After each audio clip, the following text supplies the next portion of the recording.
Soft volcanic tuff preserves the footprints and pathways of ancient inhabitants who lived here at Tsankawi Pueblo. Positioned on the Mesa top, this ancient village had over 300 rooms and was part of a network of nearby pueblos which traded amongst each other. The south side of the Mesa is dotted with numerous cave dwellings, carved into the cliffside.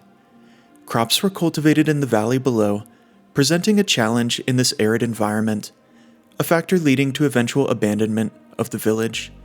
We can learn about the history here through material remains and oral traditions. Join me today as we explore the history of Tsankawi Pueblo.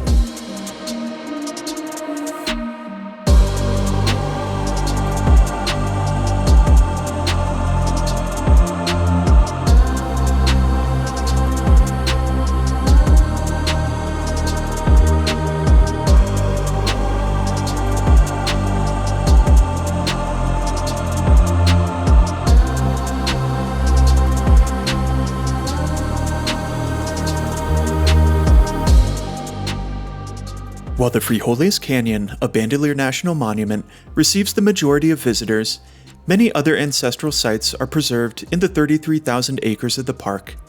This includes the detached Tsankawi unit, located near present-day White Rock, New Mexico. A 1.5-mile loop takes you through the ancient dwellings, and much of the trail is the same route ancestral people would have used. Climbing ladders and navigating tight, deep channels is required, so plan your visit accordingly for a clear day without thunderstorms. Much of this area was covered in ash from an eruption of the Valles caldera over 1 million years ago, creating portions of the Bandelier Tuff Formation. Ash and debris traveled rapidly down the mountain, carried on a surge of hot gas. These flowed up to 450 miles per hour, and the explosions left deposits several thousand feet thick across the landscape, forming the Pajarito Plateau. Subsequently, the plateau has been carved into a series of narrow canyons and broad mesas through erosion. The tuff overlays harder shale and limestone. After many freeze-thaw periods from intrusive water, natural cavities formed in the soft rock, later expanded by people into the cave dwellings you see today.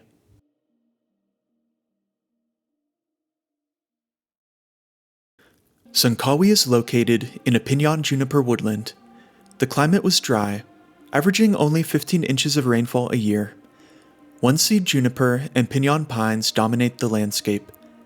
Pinyons are short trees with paired needle bundles, producing cones that bear edible seeds. These nuts were an important, although erratically available food source for the ancestral Pueblo. Pinyon trees have a good yield of pine nuts only every several years. Wildlife also depend on the pinyon tree. Some, such as pinyon jays and mice, have specifically adapted to surviving from the harvest of these trees. One-seeded junipers are short and bushy, rarely exceeding 25 feet. Their leaves are scale-like and produce blue fruit with only a single seed. Juniper wood makes excellent firewood, and the thicker branches are often used as rungs and ladders. While juniper berries don't taste amazing, they are nutritious and edible. Other native plants, including rabbit brush, saltbrush, mountain mahogany, and yucca, were used for food, dyes, medicine, and tools. The sharp-edged leaves of banana yucca form a rosette at the base of the plant. In early summer, a stalk of soft, creamy white flowers may arise from this otherwise hostile-looking plant. Yucca is an important resource to the Pueblo people. Almost all parts of the plant are edible, including flowers, fruits, and roots. Soap is made from the roots, and the leaves can be woven into baskets, sandals, and points used for needles and paintbrushes. The woodland supports a diversity of wildlife that can sustain itself in the dry climate. Lizards, including short-horned and eastern fence, are commonly seen on warm days. Turkey vultures enjoy the thermal updrafts near the mesas. Mule deer and cottontail rabbit are also common and would serve as game animals to be hunted. Under ledges and rocks in the area, you may find piles of twigs, grass, and pellets. These signs reveal the nest of pack rats. White-throated and Mexican wood rat are both found in Bandelier and are renowned for their habit of collecting plant materials and shiny objects to hoard in their protected home.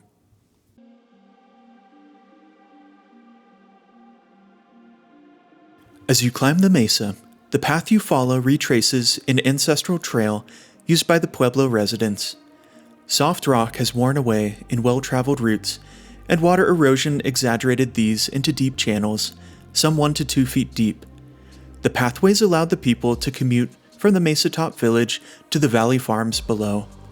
Besides these channels, hand and toe-hold stairs were also a way to climb the mesa. The village was constructed during the 15th century and occupied until the late 16th, coinciding with a severe drought during the time. The name Tsankawi may translate to village between two canyons in the Tewa language. Much of the site has never been excavated, so there is limited archaeological insight which can be drawn here. The pueblo was built out of volcanic tuff stone, roughly rectangular in shape, with an enclosed central plaza. Rooms were used for domestic purposes, such as cooking, sleeping, and storage. Room blocks were 2 to 3 stories high. The main trail used to cut directly through the ruins. However, due to increasing damage to the site from foot traffic, it was recently rerouted around the ancient village to better preserve its remains. Tsankawi was not an isolated village, rather part of a local trade network with other pueblos in nearby mesas and canyons. The people traded pottery, blankets, feathers, and produce, while also joining together for cultural activities in the village plazas, including dances and ceremonies. Life persisted here from the 14 to 1500s. However, the village was ultimately abandoned, coinciding with a severe drought. These people were most likely absorbed by the nearby surrounding pueblos. Traditions at several Tewa pueblos, specifically San Ildefonso, have ancestral ties to Tsankawi village. The people of Tsankawi spoke Tewa, while those in the Frijoles Canyon, the most visited portion of Bandelier, spoke the Keres language. While their languages were different, religious belief, lifestyles, and worldviews overlapped. Cultivation of crops was conducted in the valley below to feed the population. The people here practiced dry farming and grew corn, beans, and squash. Natural resources were scarce to begin with, and over time, the valley was depleted of firewood and the soil became exhausted. These factors, coupled with a severe drought, led to the inhabitants moving away in the 16th century.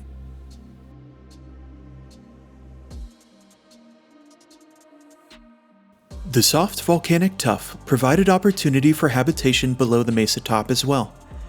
Cave dwellings, or caveates, were dug out near the base of the cliff, concentrated to the south side of the mesa. Over 350 of these dwellings have been identified at Tsankawi thus far. During the winter, afternoon sun would warm the cliff face and melt the snow. Cave walls were plastered with clay, and ceilings blackened from ash, accumulated by fire used for cooking and warmth. Carved and plastered niches are present along the walls, for storage and other use. Socket holes in the rock are all that remain of talus pueblos, fronting the cave rooms, which held viga beams supporting the roof. Ancient steps worn into the rock lead up to these dwellings. Besides merely storage and domestic function, there may have also been ceremonial or other social use for certain caveates. In one cave dwelling, I found a spectacular petroglyph of a face plumed with feathers, perhaps depicting a war bonnet.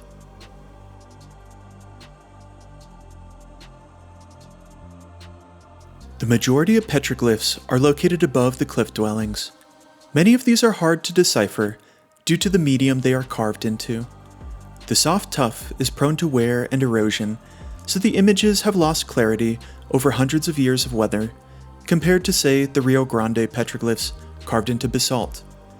Among these, depictions of anthropomorphs, animals, birds, stars, spirals, and other designs are present. Some rock art is still interpretable here. Spirals are ubiquitous in the American Southwest and usually refer to migration or act as solar calendars. One particular design here reminded me of a cricket.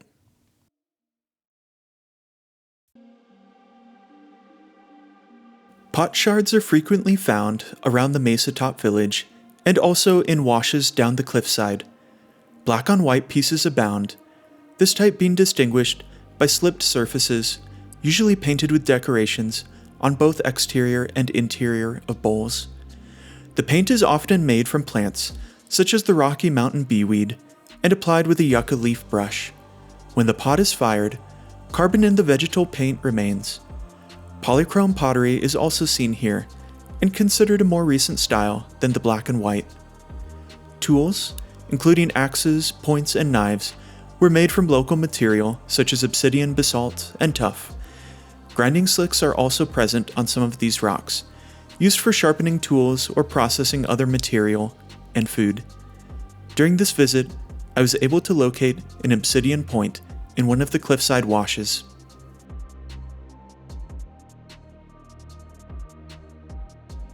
Ancestral Pueblo people lived at Tsankawi for several hundred years.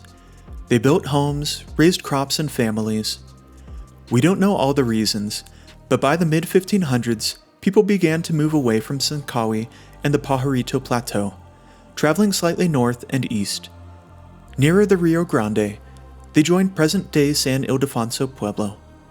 Today, Tsankawi serves as an important place, connecting the past to the present. Thank you for watching, and if you enjoyed this video, please subscribe to the channel and join me on our next adventure.